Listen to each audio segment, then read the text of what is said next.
Hello दोस्तों, कैसे हो आप सब। मैं रोहित आरब 6 मंथ जेई बैच में आप सभी का एक बार फिर से स्वागत करता हूं। तो बच्चों, सुबह हो गई है और आप लोगों को पता ही है भैया कि सुबह सुबह हमारी क्लास मिलती है आपको। तो जैसा कि आपको पता है कि अभी हमारा इलेक्ट्रिकल मशीन सब्जेक्ट चल रहा है। क्या चल रहा है? Electrical machines. और जैसा कि हमने अपनी प्रीवियस क्लास में डिस्कस कर लिया था कि इलेक्ट्रिकल मशीन में हम लोगों का ट्रांसफॉर्मर टॉपिक चल रहा है। क्या चल रहा है बच्चों? ट्रांसफॉर्मर चल रहा है। तो बस इसी ट्रांसफॉर्मर को हम करते हैं कंटिन्यू बिना किसी देरी के। और बच्चों, 20 तारीख के बाद फीस आपकी 2000 रुपये हो जाएगी, ये बात आप ना भूलें। तो जितना हो सके जल्दी से जल्दी सभी बच्चों को बताइए, सभी बच्चों से शेयर करिए, जिससे कि सभी लोग इस बैच को ज्वाइन कर लें। तो बच्चे चलिए शुरू करते हैं आज का टॉपिक। क्या है टॉपिक है हमारा ट्रांसफॉर्मर। और जैसा कि मैंने आपको कल बताया था, ट्रांसफॉर्मर को हिंदी में क्या बोलते हैं बच्चों? ट्रांसफॉर्मर को हिंदी में बोलते हैं परिणामित्र। ठीक है भैया, किसका मित्र? परि का मित्र नहीं है ये है परिणामित्र। ठीक है, तो ट्रांसफॉर्मर के बारे में हमने बेसिक कॉन्सेप्ट कल सीख लिए थे और इसके टाइप भी हमने कल सीख लिए थे। तो जैसा कि हम लोगों ने सीखा था, इसके 2 मेन टाइप सीखे थे। कौन कौन से थे? एक तो हमारा था 3 फेस का, एक था सिंगल फेस का। स्टैटिक डिवाइस है, ये जान लिया था।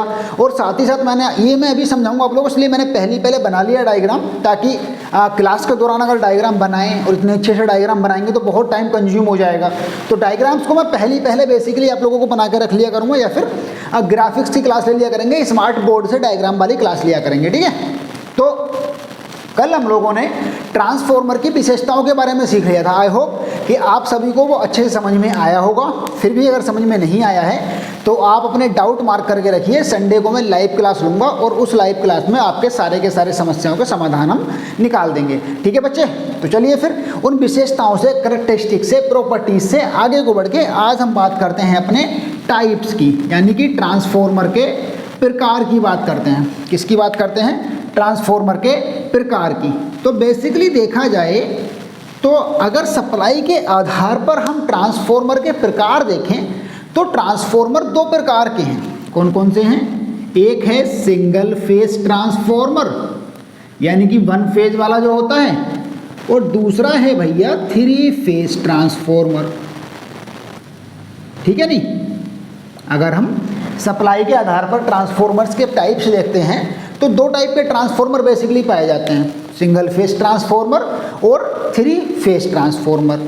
तो पहले तो हम सिंगल फेज को डिस्कस करेंगे, लेकिन मैं ट्रांसफॉर्मर्स के और भी टाइप्स बता देता हूँ। तो बस हमको पढ़ना बेसिकली यही है, बस ये 2 ट्रांसफॉर्मर पढ़ने हैं, सिंगल फेज और 3 फेज। लेकिन और भी जो प्रकार होते हैं, जो कि चाहे तो वो सिंगल फेस हो चाहे तो वो 3 फेस हो, वो सब में मान्य होते हैं। तो वो कौन से होते हैं? एक होता है आपका वोल्टेज के आधार पर, on the basis of voltage. तो वोल्टेज के आधार पर जो ट्रांसफॉर्मर के प्रकार हैं वो क्या क्या हैं, उनके बारे में बात कर लेते हैं।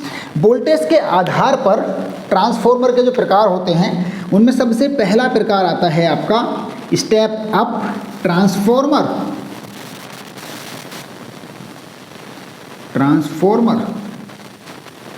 और दूसरा प्रकार है आपका step down transformer. Step up का मतलब होता है वो ट्रांसफॉर्मर जो वोल्टेज को प्राइमरी से सेकेंडरी पर बढ़ा दे, वो स्टेप अप ट्रांसफॉर्मर कहलाएगा, मतलब बढ़ाने वाला।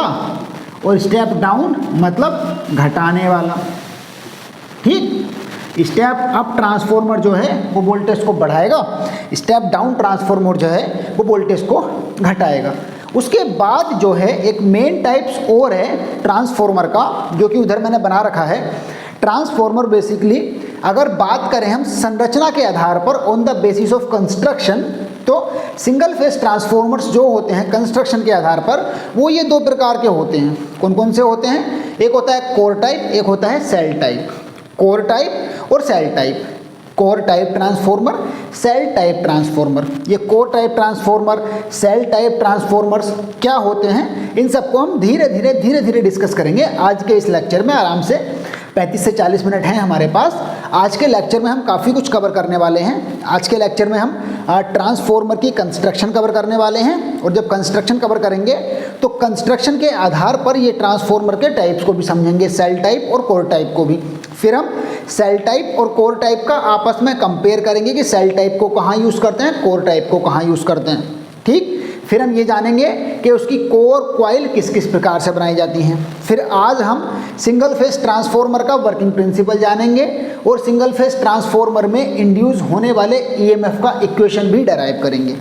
तो काफ़ी कुछ सीख, क्योंकि देखो बच्चों मैक्सिमम 5 क्लासेस में मुझे ये ट्रांसफॉर्मर पूरा ख़त्म करना है, तो काफ़ी ज़्यादा कुछ एक ही लेक्चर में हमको कवर करना पड़ेगा। चलिए फिर बिना समय गवाए शुरू कर लेते हैं संरचना से, कि कंस्ट्रक्शन ऑफ ट्रांसफॉर्मर यानी कि ट्रांसफॉर्मर की संरचना। तो चलिए फिर एकदम बिना किसी दिक्कत के, बिना किसी देरी के शुरू करते हैं क्लास को, मतलब अपने टॉपिक को कंटिन्यू करते हैं। तो सबसे पहला टॉपिक जो है बच्चे वो है संरचना क्या है, कि ट्रांसफॉर्मर का कंस्ट्रक्शन यानी कि देखिए किसी भी मशीन को सीखने के लिए हमको उसके 2-3 बातें सीखनी होती हैं, और अगर आपने ये 2-3 बातें उसकी सीख ली तो आप यकीन मानिएगा आपको उस मशीन को आपसे बेहतर फिर कोई नहीं जान सकता। जैसे आप संरचना सबसे पहले सीखें कि मशीन के अंदर पार्ट्स क्या क्या लगे हैं, उसके बाद उसका वर्किंग प्रिंसिपल और वर्किंग प्रोसेस सीखें। तीसरा उसमें सीखें उसके एप्लीकेशंस यानी कि यूजेस। बस इतना काफ़ी है। किसी भी इलेक्ट्रिकल मशीन या एनीथिंग, किसी भी मैकेनिकल किसी भी मशीन को जानने के लिए आपको सिर्फ उस मशीन से संबंधित 3 बातों का ज्ञान होना जरूरी है, जिसमें से पहली है कंस्ट्रक्शन, दूसरी है वर्किंग और तीसरी है उसके एप्लीकेशंस। तो कंस्ट्रक्शन और वर्किंग तो मैं आज सिखा दूंगा, और एप्लीकेशन हम अपने अगले लेक्चर में डिस्कस कर लेंगे 3 फेज ट्रांसफॉर्मर के साथ साथ। फिर लॉसेस, फिर टेस्ट, ये सब करेंगे। ठीक, और आज के इस क्लास में भी काफ़ी ज़्यादा क्वेश्चंस हैं, उन क्वेश्चंस को मैं पॉइंट आउट कराता हुआ चलूँगा कि ये क्वेश्चन बनता है, ये क्वेश्चन बनता है, बाकी फिर आपको नोट्स में सारे के सारे मिल जाएंगे। तो कंस्ट्रक्शन में बेसिकली किसी सिंगल फेज ट्रांसफॉर्मर की कंस्ट्रक्शन में या फिर 3 फेज ट्रांसफॉर्मर की कंस्ट्रक्शन में 3 मेन पार्ट्स होते हैं। कौन कौन से होते हैं? एक होता है कोर, एक होती है प्राइमरी बाइंडिंग और एक होती है सेकेंडरी बाइंडिंग। प्राइमरी बाइंडिंग और सेकेंडरी बाइंडिंग। एक होती है भैया कोर हमारे पास, एक होती है प्राइमरी बाइंडिंग, एक होती है सेकेंडरी बाइंडिंग। कोर को तो कोर ही कहेंगे, प्राइमरी बाइंडिंग को हम प्राथमिक कुंडली कह देते हैं और सेकेंडरी बाइंडिंग को द्वितीयक कुंडली कह देते हैं। प्राथमिक कुंडली, द्वितीयक कुंडली। ठीक है भैया। उसके बाद इन तीनों मेन पार्ट्स के बारे में जान लेते हैं कि ये तीनों मेन पार्ट्स होते क्या हैं। फिर हम इन कोर टाइप और सेल टाइप ट्रांसफॉर्मर के बारे में भी थोड़ा सा डिस्कस कर लेंगे। देखो बच्चों, जैसा कि हम बात कर रहे हैं, मैं आपको डायग्राम के साथ साथ समझाता हुआ चलूँगा। देखिए ये वाला जो सेक्शन आपको दिख रहा है, ये वाला सेक्शन, ये है आपका कोर, और ये जो LV लिखा हुआ दिख रहा है, ये है binding, low voltage binding, high voltage binding. मतलब ये इस तरीके से दिखा दी गई है, लेकिन तार है ये लिपटे हुए। ये बेसिकली तार जो कॉपर का या एल्युमिनियम का तार, जिससे भी हम लोग ट्रांसफॉर्मर की बाइंडिंग कर रहे होते हैं, कॉपर से की जाती है बेसिकली, ज़्यादा बेटर रहता है कॉपर से करेंगे तो बस ये वो तार है जो कि कोर पर लपेटा जाता है। समझ में आ गई बात? ये वो तार है एक्चुअली, ठीक है। और ये बाहर वाला हिस्सा जो है वो कोर है। और बाकी कोर को अगर हम परिभाषित करना चाहें या फिर आपके एग्जाम के पॉइंट ऑफ व्यू से देखना चाहें, तो कोर क्या होता है?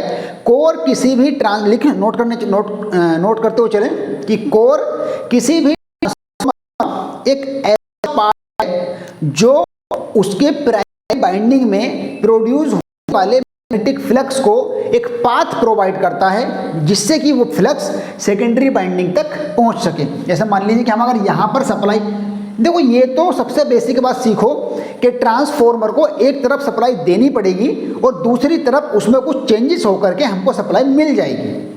ट्रांसफॉर्मर बेसिकली डिवाइस क्या है? ट्रांसफॉर्मर एक ऐसी स्टैटिक इलेक्ट्रिकल डिवाइस है जो वोल्टेज को अप या डाउन करता है। बेसिकली उसका काम केवल यही है बस, कि वोल्टेज को बढ़ाना या फिर वोल्टेज को घटाना, इतना उसका काम है। तो ऑब्वियस सी बात है कि हमको किसी एक एंड पर तो सप्लाई प्रोवाइड करानी पड़ेगी ना, और दूसरे एंड पर हमको उसके इंटरनल प्रोसेस जो कि हम आज सीखने वाले हैं वो हो करके सप्लाई मिल जाएगी। तो लेकिन एक एंड पर तो प्रोवाइड करानी पड़ेगी ना, पहले हमको बेसिकली बात तो ये है ना कि हमको एक एंड पर सप्लाई प्रोवाइड की जाएगी। तो जब हम इस एंड पर सप्लाई देंगे तो इस सप्लाई के देने से इस कोर में एक मैग्नेटिक फ्लक्स बनेगा, जो कि मैं अभी वर्किंग में समझाऊंगा पूरा प्रोसेस। तो उस फ्लक्स को एक रास्ता चाहिए, एक पाथ चाहिए, जिससे कि वो होता हुआ सेकेंडरी बाइंड तक पहुंच सके। जैसा कि हम लोगों ने कल डिस्कस किया था कि ट्रांसफॉर्मर किस सिद्धांत पर काम करते हैं, तो ये वर्क करते हैं म्यूचुअल इंडक्शन के प्रिंसिपल पर। किस पर? म्यूचुअल इंडक्शन के प्रिंसिपल पर। और म्यूचुअल इंडक्शन का प्रिंसिपल होता क्या है? म्यूचुअल इंडक्शन का जो प्रिंसिपल होता है बच्चे, वो होता है कि यहाँ से जो फ्लक्स बना वो यहाँ तक पहुँच जाए किसी रास्ते से होता हुआ। तो ये जो कोर है वो इस बनने वाले फ्लक्स को इस सेकेंडरी बाइंडिंग तक पहुँचाने के लिए एक रास्ते का काम कर रही है, एक पाथ का काम कर रही है, यानी कि एक रास्ता दे रही है जिससे कि प्राइमरी बाइंडिंग में बनने वाला फ्लक्स सेकेंडरी बाइंडिंग तक पहुंच सके। तो एक क्वेश्चन यहां से ये बना कि ट्रांसफॉर्मर में कोर का क्या कार्य है, या फिर ट्रांसफॉर्मर्स में फ्लक्स को ट्रांसमिट कौन करता है, या फिर फ्लक्स को रास्ता कौन देता है, या फिर फ्लक्स के लिए रूट कौन प्रोवाइड कराता है। तो उन सब का आंसर है कोर। और कोर का कार्य क्या है? कोर का ट्रांसफॉर्मर में मुख्य कार्य है कि प्राइमरी में बनने वाले फ्लक्स को सेकेंडरी बाइंडिंग तक पहुंचाना, जिससे सेकेंडरी में ईएमएफ प्रोड्यूस हो सके। ठीक, ये समझ में आ गया कोर का पूरा फंडा। कोर जो होती है भैया वो लैमिनेशन में बनाई जाती है, यानी कि देखिए कोर दरअसल ये है बस। और मान लीजिए इसको एक सॉलिड, पहली बात तो वो सिलिकॉन स्टील की बनाई जाती है, लेकिन वो लैमिनेशंस में पतली पतली पत्तियों में तोड़ करके बनाई जाती है, यानी कि बिल्कुल पतली पतली पत्तियां होती हैं उसकी। ऐसा अब एक क्वेश्चन यहाँ से ये बनता है कि कोर जो है वो पतली पतली पत्तियों में क्यों बनाई जाती है, या फिर कोर जो है वो लैमिनेशंस में क्यों बनाई जाती है। लैमिनेशन बोलते हैं उन पतली पतली पत्तियों को। तो कोर जो है लैमिनेशंस में क्यों बनाई जाती है? तो कोर को लैमिनेशंस की फॉर्म में बनाने के पीछे का जो कारण है वो है एडी करंट को कम करना। लिख लीजिएगा, बहुत इंपॉर्टेंट क्वेश्चन है। कम से कम 15 से 20 क्वेश्चन तो भैया हर क्लास में बनेंगे, 15 से 20 क्वेश्चन हर क्लास में बनेंगे। और आप सोचो कि हजारों क्वेश्चन बनाने हैं हमको, तो ऑब्वियस सी बात है जरूर बनाने पड़ेंगे। तो एक क्वेश्चन बना के ये कोर के कितने सारे क्वेश्चन बन गए। वैसे ही कि कोर जो है वो लैमिनेशंस में क्यों होती है, पतली पतली पत्तियों में क्यों होती है, ठोस क्यों नहीं होती, तो उसके पीछे का कारण है एडी करंट लॉसेस को कम करने के लिए, जिससे कोर को पत्तियों में बनाने से एडी करंट लॉसेस बहुत कम हो जाते हैं। इसका प्रोसेस क्या है? इसका प्रोसेस ये है कि मान लीजिए जो आपका करंट रहता है वो छोटे छोटे टुकड़ों में बट के चलता है, तो उसको जितनी जल्दी से रास्ता मिल जाएगा, मतलब उसको चाहे माइनर सा मिलता रहे, एयर गैप मिलता रहेगा, तो वो सीधा डायरेक्शन में जाएगा बिना डिफ्लेक्ट हुए, इसीलिए फ़ायदा है। और अगर आप ठोस बनाएंगे तो उतनी ज़्यादा हीट हो जाएगी, फ्लक्स पार ही नहीं हो पाएगा, उसके एक रास्ता ही नहीं मिल पाएगा, फ्लक्स को रूट नहीं मिल पाएगा। तो इसलिए एडी करंट लॉसेस को कम करने के लिए कोर को लैमिनेशंस या फिर पतली पतली पत्तियों में बनाया जाता है। कोर को सिलिकॉन स्टील के पीछे चुनने का क्या कारण है? देखिए कोर, जब कोर की बात करते हैं हम तो दो मेन चीज़ें हमारे दिमाग में आती हैं। एक तो लैमिनेशंस, यानी कि वो छोटी छोटी पत्तियां, लैमिनेशंस, और दूसरी जो बात हमारे दिमाग में आती है वो है सिलिकॉन स्टील। लैमिनेशंस और सिलिकॉन स्टील। लैमिनेशंस में क्या होता है? पतली पत्तियां, और सिलिकॉन स्टील टाइप का मटेरियल है, सिलिकॉन और स्टील का कॉम्बिनेशन। तो जो लैमिनेशंस का तो मतलब हमने समझ, हम लोग कर रहे हैं reduced eddy current losses, reduced eddy current losses. लेकिन ये बात बहुत कम जानते हैं लोग कि हम सिलिकॉन स्टील का यूज़ क्यों करते हैं, यहाँ पर हम कार्बन का यूज़ क्यों नहीं कर रहे, यहाँ पर हम और नॉर्मल स्टील का यूज़ क्यों नहीं कर रहे, किसी और स्टील का यूज़ क्यों नहीं कर रहे। तो उसके पीछे का कारण है क्योंकि सिलिकॉन स्टील का यूज़ करने से हिस्टैरिसीस लॉस कम हो जाते हैं।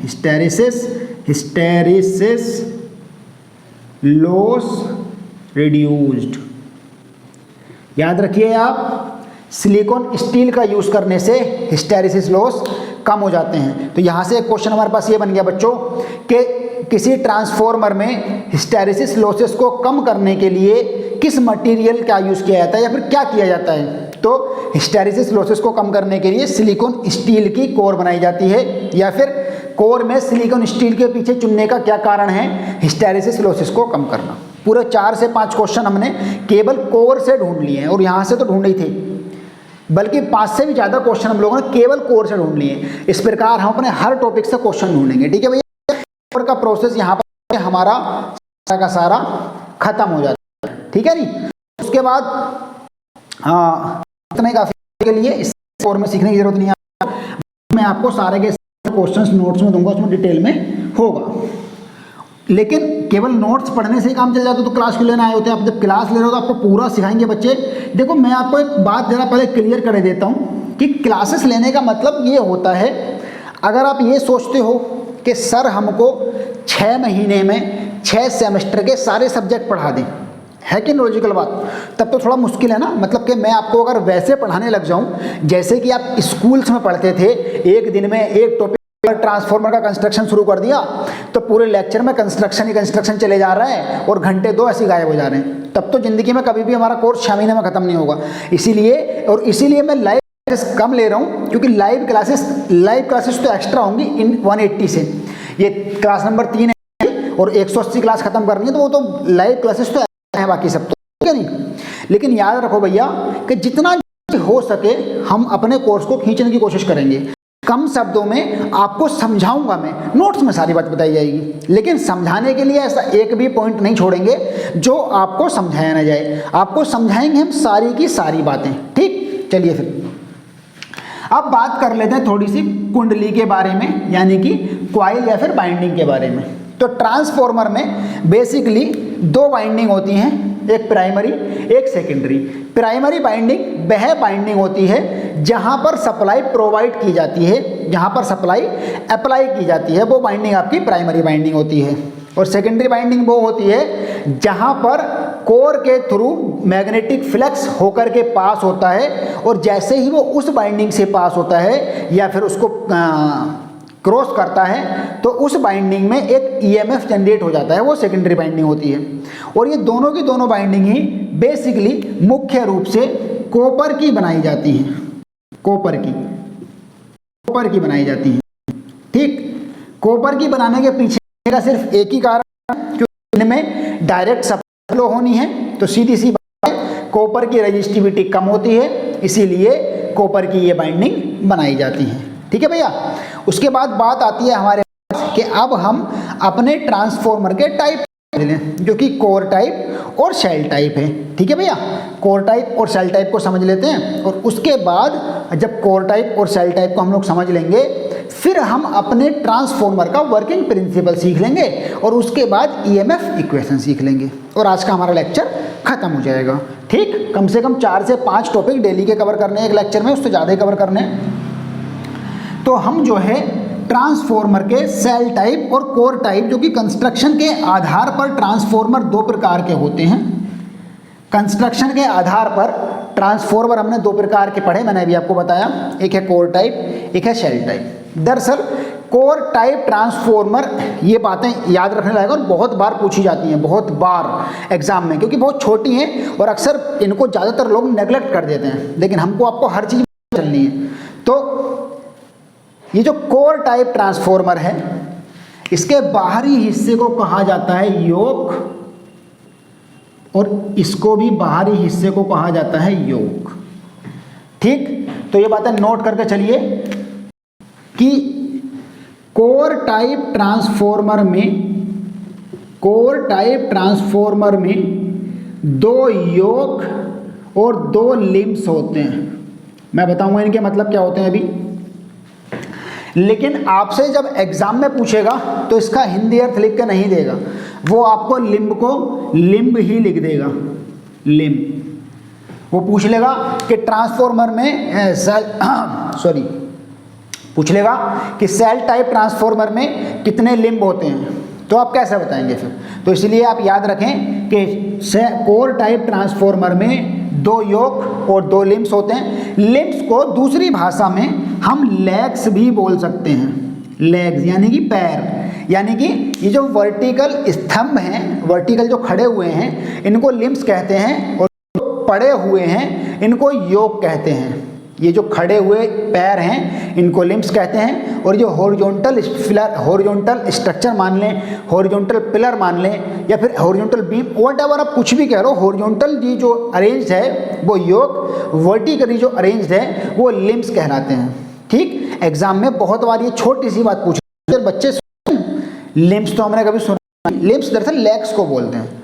ठीक है, उसके बाद जो शेल टाइप ट्रांसफॉर्मर है, इसमें आपको देख के पता लग रहा होगा कि योक तो इसमें भी दो हैं, ये रहा हॉरिजॉन्टल और ये रहा वर्टिकल, लेकिन लिम्स उसमें 3 हैं। किसमें? शेल टाइप ट्रांसफॉर्मर में योक तो उसमें भी 2 ही हैं, लेकिन लिम्स उसमें 3 हो जाते हैं। योक तो उसमें 2 ही रहेंगे, 2 योक, लेकिन लिम्स जो होंगे वो हो जाएंगे आपके 3। योक 2 और लिम्स 3। किसमें? शेल टाइप में। नोट करते चलना, कई बार पूछ लेता है इसको। उसके बाद ये बाइंडिंग होती है कोर टाइप की और शेल टाइप की, ये दरअसल बच्चे बांट दी जाती हैं।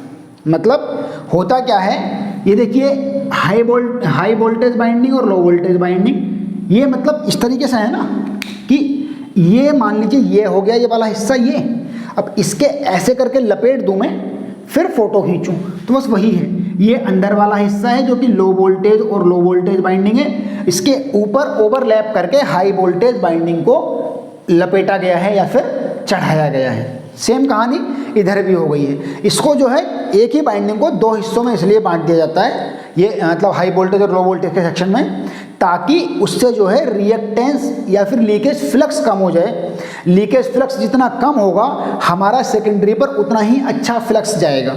जितना ज़्यादा फ्लक्स लीकेज हो जाएगा वो हमारा लॉस, क्योंकि लीकेज फ्लक्स, ये भी अच्छी बात है, इसको नोट करते चलना कि लीकेज फ्लक्स जो है वो हिस्टैरिसीस लॉस का कारण है। लीकेज फ्लक्स जो है वो हिस्टैरिसीस लॉस का कारण है, कोर लॉस का कारण नहीं है। बाकी ये क्वेश्चन मिलेंगे आपको सब धीरे धीरे, ठीक है, याद रखने वाली बात आप नोट करते चलो, क्योंकि देखो भैया क्लास ले रहे हो, पैसे दे रहे हो, बहुत ही कम पैसों में आपको मैंने कोर्स लॉन्च किया है, लेकिन आप मेहनत पूरी करो अच्छे से। उसके बाद सेल टाइप में आ जाते हैं। सेल टाइप में बस कुछ इस तरीके से स्ट्रक्चर होता है कि इसमें जो बाइंडिंग, कोर टाइप में जो बाइंडिंग की जाती है वो दोनों लिम्स पर की जाती है, और सेल टाइप में जो बाइंडिंग की जाती है वो केवल एक ही लिम्ब पर होती है जो कि मिडिल लिम्ब होता है। और इस टाइप के ट्रांसफॉर्मर्स को बेसिकली नेचुरल कूलिंग कर देते हैं, और इस टाइप के ट्रांसफॉर्मर को नेचुरल कूलिंग एग्जिस्ट नहीं होती है। बेसिकली जहाँ तक मेरा मानना है ये होता है पूरा प्रोसेस। ठीक, तो ये हम थोड़ा सा इनमें कंपेयर भी कर लेते हैं। कंपेयर अगर देखा जाए तो इसमें 2 योक 2 लिम्स, इसमें 2 योक 3 लिम्स। उसके बाद बच्चों इसकी जो बाइंडिंग होती है, इसकी जो बाइंडिंग है, इसकी बाइंडिंग कंसेंट्रिक बाइंडिंग, और जो बाइंडिंग होती है वो होती है आपकी सैंडविच बाइंडिंग। ठीक है, और ये हाई वोल्टेज हाई पावर के लिए, लो वोल्टेज लो के लिए यूज होते हैं। ठीक है भैया, चलो इस प्रकार से हमने कोर टाइप और सेल टाइप ट्रांसफॉर्मर्स भी सीख लिए, और कोर टाइप और सेल टाइप का जो भी हमारे पास क्या बोलते हैं लगता था, जो भी दिक्कत, जो भी परेशानी, जो भी डाउट आपके रह गए हों, वो आप मुझसे लाइव क्लास में क्लियर करेंगे। जब, क्योंकि देखिए आज क्या है, आज है हमारा सैटरडे में कल को लाइव क्लास होगी, तो कल को आप लाइव क्लास में वो सारे के सारे डाउट्स मुझसे पूछ लेंगे, जिससे कि उन सारे के सारे डाउट्स को हम साथ साथ खत्म कर लेंगे। ठीक है भैया, चलिए फिर उसके बाद आगे बढ़ते हैं। तो अब हम बच्चे आ जाते हैं अपने ट्रांसफॉर्मर के प्रिंसिपल पर। किस पर? वर्किंग प्रिंसिपल पर, जहां पर हम अपने ट्रांसफॉर्मर का वर्किंग सीखेंगे कि ट्रांसफॉर्मर एक्चुअली किस प्रकार से वर्क करता है। हम सीखेंगे कि ट्रांसफॉर्मर जो है वो, क्योंकि मैंने बताया किसी भी मशीन को सीखने के लिए उसका कंस्ट्रक्शन, वर्किंग और यूज सीखने जरूरी है। इसीलिए अब हम ट्रांसफॉर्मर के वर्किंग प्रोसेस पर आ गए हैं। किस पर आ गए हैं? वर्किंग प्रोसेस, या फिर वर्किंग प्रिंसिपल भी कह सकते हैं, कार्यविधि इसका कार्यविधि क्या है। तो ये जो बात हम ट्रांसफॉर्मर के वर्किंग प्रोसेस की कर रहे हैं वो हम सिंगल फेज ट्रांसफॉर्मर के वर्किंग प्रोसेस की कर रहे हैं। तो मैं ऐसा ही एक डायग्राम यहाँ बनाऊंगा, इससे बेटर है कि मैं इसको यहीं पर बना देता हूँ, यहीं पर आपको समझा दूंगा सारा का सारा प्रोसेस, ठीक है नहीं। क्योंकि जब भी कभी वर्किंग समझते हैं ट्रांसफॉर्मर की तो ऐसा ही एक डायग्राम बनाया जाता है, लेकिन मैं आपको इसी डायग्राम के साथ समझा देता हूँ, वरना डायग्राम बनाने में ही काफ़ी टाइम लग जाएगा, ठीक है नहीं। और हमको तो भैया समय ही बचाना है जितना ज़्यादा से ज़्यादा हो सके। चलिए फिर शुरू कर लेते हैं वर्किंग। तो जैसा कि बच्चों आप इस डायग्राम में देख पा रहे हो, ये आपका सिंगल फेस ट्रांसफॉर्मर है, उसका कंस्ट्रक्शनल डायग्राम है। ये आपकी प्राइमरी बाइंडिंग के 2 टर्मिनल्स निकल गए, इनको हम एसी सप्लाई से कनेक्ट कर देंगे। डीसी सप्लाई पर ट्रांसफॉर्मर ऑपरेट क्यों नहीं होते वो भी मैं अभी आज के ही लेक्चर में आपको डिफाइन कर दूंगा कि डीसी सप्लाई पर हमारे ट्रांसफॉर्मर्स ऑपरेट क्यों नहीं होते। ये जो ट्रांसफॉर्मर्स ऑपरेट होते हैं वो हमारा एसी सप्लाई पर ही ऑपरेट होते हैं। किस पर होते हैं? एसी सप्लाई पर ही ऑपरेट होते हैं।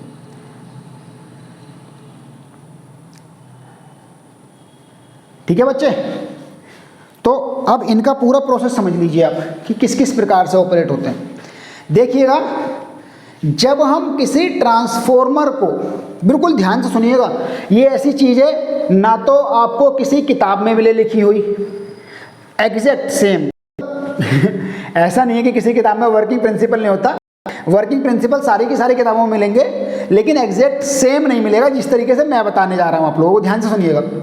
देखिए, हमारा प्रोसेस पहला पूरा सिद्धांत समझिए कि हम सप्लाई देंगे इस बाइंडिंग को सप्लाई देने के बाद जैसे ही ये एक कोर पर लिपटे हुए तार हैं, कोर पर लिपटे हुए ये तार हैं, ऐसे करके कोर पर लिपटे हुए तार हैं सब।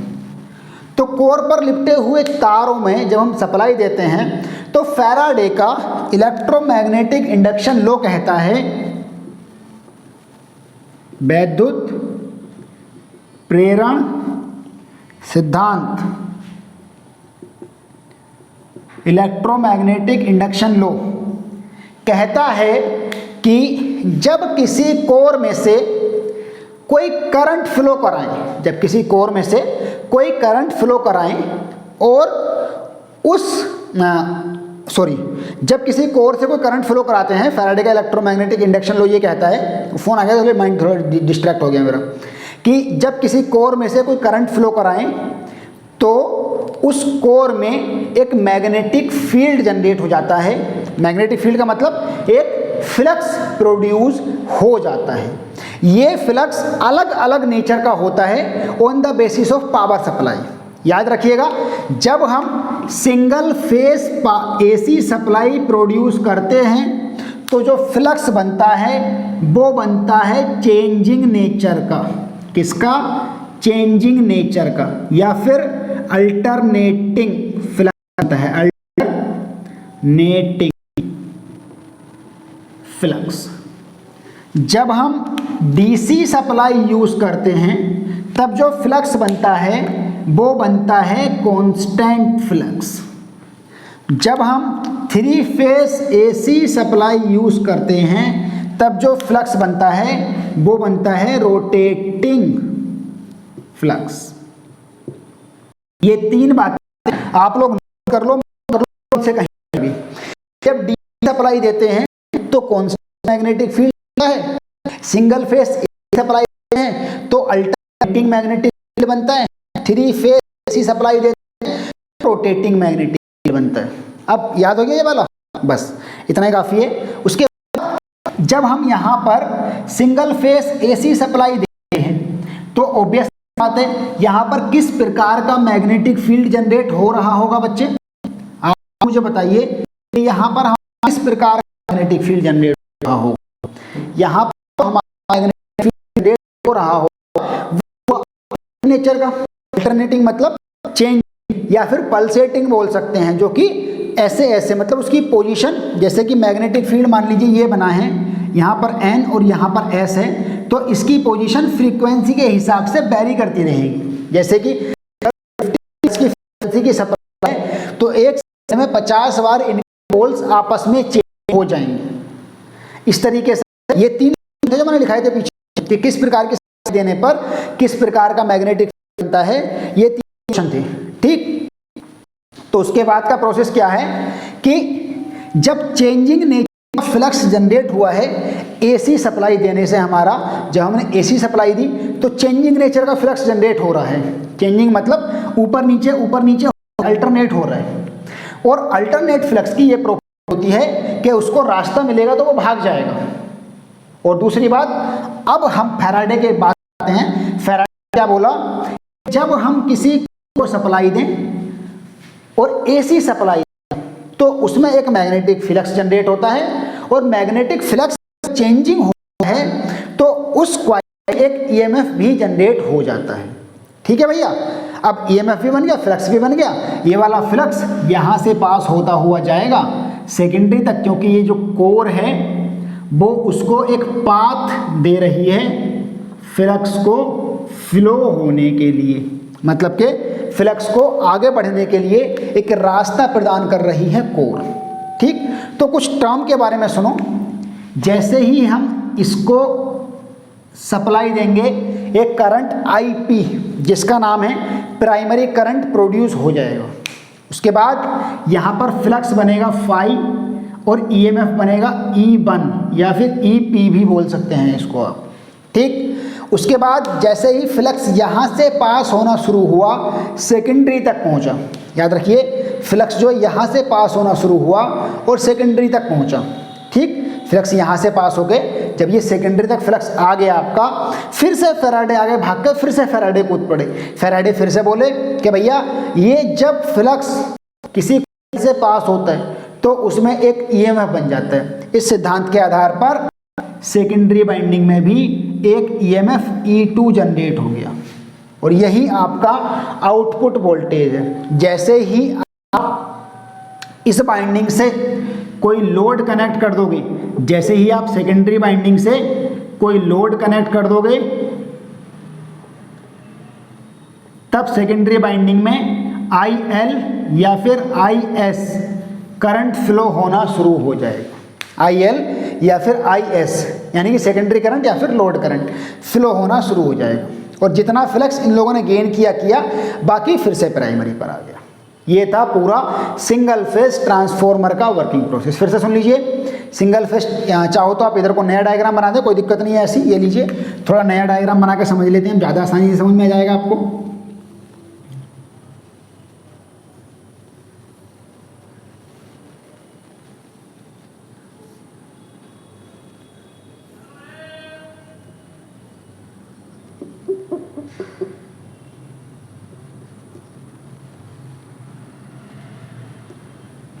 ये लीजिए, ये प्राइमरी पर हमने सप्लाई दे दी, सेकेंडरी पर अभी लोड नहीं लगाया, ओपन रहने दिया।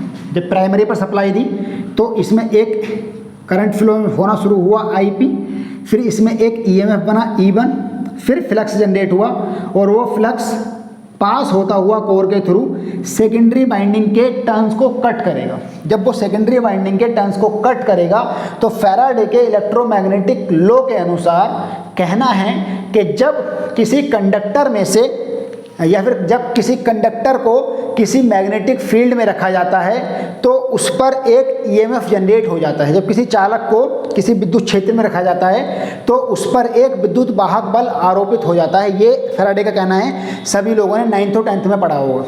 ठीक है बच्चों, तो जब उसको एक मैग्नेटिक फील्ड में हम लोग रख रहे हैं, मैग्नेटिक फील्ड आ रहा है, पास हो रहा है, तो इस पर एक EMF बन जाएगा और वो होगा E2, और यही है वोल्टेज सेकेंडरी वाइंडिंग का आउटपुट। जैसे ही इसको आप किसी लोड से कनेक्ट कर दोगे वैसे ही इसमें एक करंट भी फ्लो होना शुरू हो जाएगा, IL, I2 या फिर IS भी कह सकते हैं इसको। इस प्रकार से पूरे ट्रांसफॉर्मर का कंप्लीट वर्किंग प्रोसेस हो गया। कोई भी अब बात टर्न्स की, तो इस टर्न्स को होता है N1, इसके टर्न्स को होता है N2, और N1 और N2 डिसाइड करते हैं ट्रांसफॉर्मर स्टेप अप है या स्टेप डाउन। मान लीजिए अगर मतलब जिसके टर्न्स ज़्यादा हैं, चक्कर को बोलते हैं, जिसके टर्न्स जितने ज़्यादा हैं, अगर प्राइमरी के टर्न्स ज़्यादा हैं मतलब अगर if N1 greater than N2 तो ट्रांसफॉर्मर स्टेप डाउन होगा, क्योंकि देखिए यहां पर ज़्यादा टर्न्स हैं, यहां पर कम टर्न्स हैं, तो ट्रांसफॉर्मर स्टेप डाउन होगा। और यदि N2 ग्रेटर देन N1 तो ट्रांसफॉर्मर स्टेप अप होगा, क्योंकि बाद वाले टर्न्स जो हैं पहले वाले टर्न से ज़्यादा हैं। उसके बाद बच्चे कैसे होगा स्टेप अप, कैसे होगा स्टेप डाउन, ये भी देख लेते हैं। मान लीजिए कि ये वाले टर्न्स ज़्यादा हैं, ये वाले टर्न्स कम हैं, तो ये तो फ्लक्स प्रोड्यूस कर रहे हैं बहुत ज़्यादा, और फ्लक्स प्रोड्यूस करके पास किए जा रहे हैं, किए जा रहे हैं, किए जा रहे हैं। लेकिन जब ये टर्न्स कम हैं तो कॉमन सेंस की बात है कि कम जितने टर्न्स होंगे, जितने चक्कर होंगे, उतने ही तो फ्लक्स को कैच कर पाएंगे, उतने ही तो फ्लक्स के द्वारा प्रभावित हो पाएंगे। इसीलिए ये जब टर्न्स अगर कम हैं तो वोल्टेज भी कम है, टर्न्स अगर ज़्यादा हैं तो वोल्टेज भी ज़्यादा है। ठीक है बच्चों, ओके बच्चों, बताइए कोई डाउट यहाँ तक, मार्क करना ना सारा डाउट, कोई परेशानी नहीं, कल को आपके सारे डाउट दूर कर देंगे। क्लास तो ये वाला क्लास तो मिलेगा ही कल को, लेकिन लाइव क्लास भी आपको कल को मिलेगा, ठीक है नहीं, ये क्लास तो मिलेगा ही मिलेगा, लेकिन साथ में लाइव क्लास भी मिलेगा आपको। लाइव क्लास की टाइमिंग मैं कल वाले क्लास में बता दूंगा, जो कि लाइव क्लास शाम को होगा, जिससे कि जो लोग जॉब कर रहे हैं वो भी अपनी क्लास को लाइव अटेंड कर सकें। तो लाइव क्लास को मैं रात को लूँगा जितना पॉसिबल हो सकेगा, इसीलिए ठीक है बच्चे। तो चलिए बताइए फिर आगे, यहाँ तक कोई डाउट कोई परेशानी है, वरना फिर आगे बढ़ जाते हैं हम लोग, अगर यहाँ तक कोई डाउट कोई परेशानी नहीं है तो।